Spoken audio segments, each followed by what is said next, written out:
एक समय की बात है, इजराइल देश पर युद्ध का डर छा गया था। फिलिस्ती नाम की एक बहुत ताकतवर सेना सामने खड़ी थी। इजराइल के सैनिक और उनके राजा साउल बहुत थके और डरे हुए थे। वे लड़ना नहीं चाहते थे, बस अपने घर लौट जाना चाहते थे। सबसे बड़ा डर था गोलियत। वह बहुत बड़ा और ताकतवर योद्धा था। वह रोज युद्ध के मैदान में आता और इजराइल के सैनिकों को ललकारता। वह उनके भगवान का भी मजाक उड़ाता था। उसकी ऊंचाई और जोरदार आवाज देखकर सब लोग डर जाते थे। युद्ध से दूर बेथलहम गांव में दाऊद नाम का एक छोटा सा चरवाहा लड़का रहता था। वह अपने पिता येसे की भेड़ों की देखभाल करता था। दाऊद अपने 8 भाइयों में सबसे छोटा था। उसके बड़े भाई युद्ध में गए थे, लेकिन दाऊद घर पर ही था।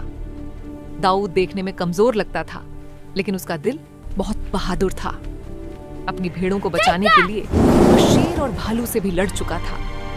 उसके पास तलवार नहीं थी, सिर्फ एक गुलेल और भगवान पर पूरा भरोसा था। एक दिन उसके पिता ने कहा, अपने भाई के लिए युद्ध के मैदान में अपने भाइयों के लिए खाना ले जाओ।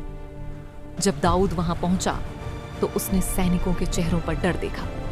तभी गोलियत की जोरदार आवाज फिर सुनाई दी।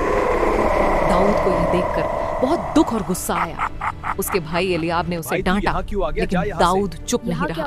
उसने कहा, वो गोलियत है, जब कोई इसके सामने खड़ा नहीं हो रहा तो मैं खड़ा होऊंगा। लेकिन तुम्हारे पास कुछ भी नहीं है। मुझे राजा के पास ले जाया चलो। गया। राजा ने कहा, तुम बहुत छोटे हो और गोलियत बहुत ताकतवर है। दाऊद ने शांति से कहा, जब मैं भेड़ें चराता था तब मैंने शेर और भालू को भी हराया है। ये मेरी ताकत नहीं थी, ये भगवान की दी हुई ताकत थी। राजा साउल को दाऊद पर भारी कवच पहनाया, लेकिन दाऊद उसमें चल भी नहीं पाया। उसने कवच उतार दिया। दाऊद पास के नाले के पास गया और 5 चिकने पत्थर उठाए। उसने गुलेल हाथ में ली और बिना डरे युद्ध के मैदान में चला गया।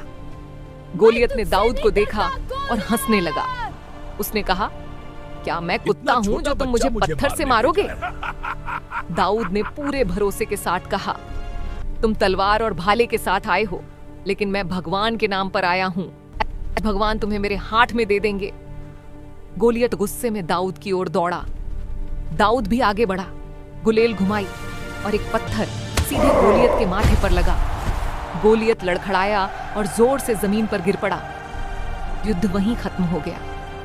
गोलियत की कहानी यहीं खत्म हुई, लेकिन दाऊद की कहानी यहीं से शुरू हुई। इस कहानी से हमें यह सीख मिलती है, जीत ताकत या ऊंचाई से नहीं, हिम्मत और भरोसे से होती है।